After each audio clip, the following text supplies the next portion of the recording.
दोस्तों, अभी तक आपने देखा कि कैसे लाखों फारसी सैनिकों के सामने राजा लियोनिडास और उनके 300 स्पार्टन योद्धाओं ने अद्भुत साहस दिखाया। अब इस भाग में जानेंगे थर्मोपिलाई की लड़ाई का दूसरा चरण और उसका असर ग्रीस पर। इतिहास के पन्नों में ऐसे युद्ध दर्ज हैं जहां संख्या नहीं बल्कि साहस ने जीत तय की। 480 ईसा पूर्व, थर्मोपिले की संकरी घाटी। एक तरफ लाखों की फारसी सेना, दूसरी ओर केवल 300 स्पार्टन योद्धा। सवाल यह है, क्या कुछ 100 लोग लाखों के सामने टिक सकते हैं? फारसी साम्राज्य अपने चरम पर था, एशिया से लेकर मिस्र तक फैला हुआ, और अब जर्क्सिस की नजर थी छोटे छोटे ग्रीक नगर, राज्यों पर। लेकिन यह सिर्फ एक युद्ध नहीं था, बल्कि सभ्यताओं की टक्कर थी। यूनानी नगर, राज्य अपने आप में गर्वित थे। एथेंस अपने जहाजों पर, स्पार्टा अपनी सेना पर। लेकिन उनके बीच मतभेद इतने गहरे थे कि एकता नामुमकिन लगती थी। फिर भी थर्मोपिले ने उन्हें साथ खड़े होने पर मजबूर किया। जब ग्रीस को सबसे बहादुर योद्धाओं की जरूरत थी, तब आगे आए स्पार्टा के राजा लियोनिडास। उन्होंने चुने 300 श्रेष्ठ योद्धा जो जानते थे कि ये मिशन वापसी का नहीं बल्कि बलिदान का है। थर्मोपिले की घाटी संकरी थी, चारों ओर पहाड़ और समुद्र।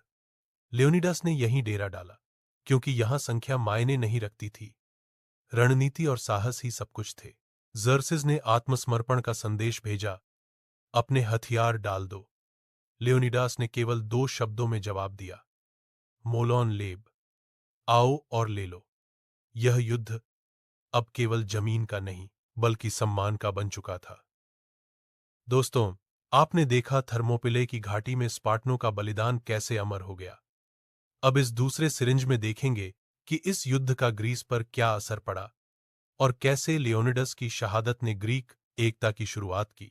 थर्मोपिले की लड़ाई के बाद फारसी सेना ने ग्रीस का दरवाजा तोड़ दिया था। जर्सिस को लगा कि अब जीत आसान है। उसकी सेना एथेंस की ओर बढ़ी और नगर को जला डाला। लेकिन यह आग यूनानियों के दिल में बदला और एकता की ज्वाला बन गई। एथेंस के नेता थेमिस्टोक्लिस को अच्छी तरह पता था कि थल युद्ध में ग्रीस के पास फारसियों से टक्कर लेने की ताकत नहीं है, लेकिन समुद्र वहां खेल बदल सकता था। एथेंस के पास मजबूत नौसेना थी और यही ग्रीस की उम्मीद थी। थेमिस्टोक्लिस ने ग्रीक नगर राज्यों को समझाया कि यदि समुद्र पर नियंत्रण पा लिया जाए तो फारसी सेना की आपूर्ति कट जाएगी। उसने बहस, समझौते और कभी कभी चालाकी से ग्रीक बेड़े को सालामिस द्वीप के पास इकट्ठा कर दिया। ग्रीक रणनीति बेहद साहसिक थी।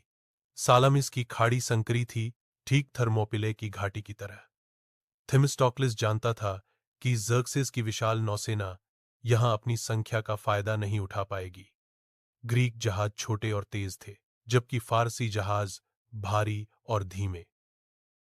इतिहास के पन्नों में ऐसे युद्ध दर्ज हैं जहां संख्या नहीं बल्कि साहस ने जीत तय की। 480 ईसा पूर्व, थर्मोपिले की संकरी घाटी।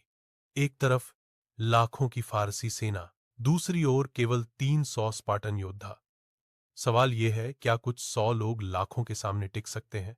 फारसी साम्राज्य अपने चरम पर था, एशिया से लेकर मिस्र तक फैला हुआ, और अब जर्क्सिस की नजर थी छोटे छोटे ग्रीक नगर, राज्यों पर। लेकिन यह सिर्फ एक युद्ध नहीं था, बल्कि सभ्यताओं की टक्कर थी। यूनानी नगर राज्य अपने आप में गर्वित थे, एथेंस अपने जहाजों पर, स्पार्टा अपनी सेना पर। लेकिन उनके बीच मतभेद इतने गहरे थे कि एकता नामुमकिन लगती थी।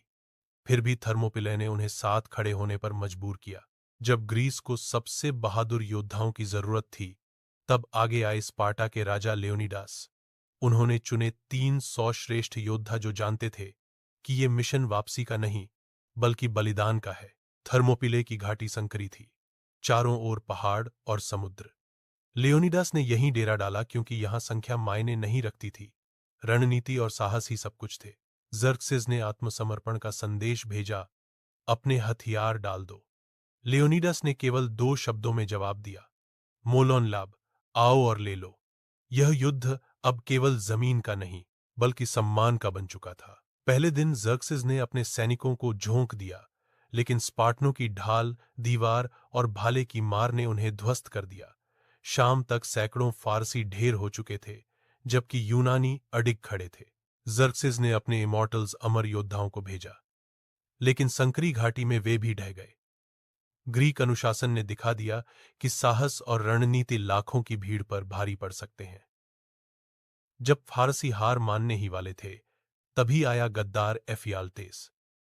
उसने जर्क्सिस को थर्मोपिले का गुप्त मार्ग बता दिया। अब स्पार्टनों को पीछे से घेरने की योजना बन चुकी थी। घिरे होने का एहसास होते ही लियोनिडास ने अपने सैनिकों से कहा, आज रात हम हेडीज मृत्युलोक में भोज करेंगे।